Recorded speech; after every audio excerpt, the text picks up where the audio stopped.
মালিক রে, আমি বড় পাপী, আমি বড় গুনাহগার। ও দয়ার আল্লাহ, আমি 10 বছর তোমার গোলামি করি নাই, আমি 20 বছর গোলামি করি নাই। আল্লাহ, আজকে মনিরুল ইসলাম শরীয়তপুরী আমার ভাই শোনা গেছে তোমারে বন্ধু বানাইলে ওই জান্নাত পাওয়া যাবে। মালিক রে, তুমি আমারে দাও না মাফ কইরা। যুবক রে, যদি কেউ আল্লাহরে বন্ধু বানাইতে পারে তার কোনো আর চিন্তা নাই, তার চিন্তার কারণ নাই গো বাবা।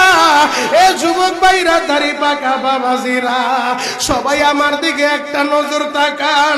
এই যে দেখেন আমি হাতের ভিতরে আহারের টিস্যু দিয়া কাফনের মতো একটা দৃশ্য বানায় ফেললাম। এমন একটা কাপড় আপনার শরীরে একদিন উঠে যাবে, আমার শরীরেও একদিন উঠে যাবে।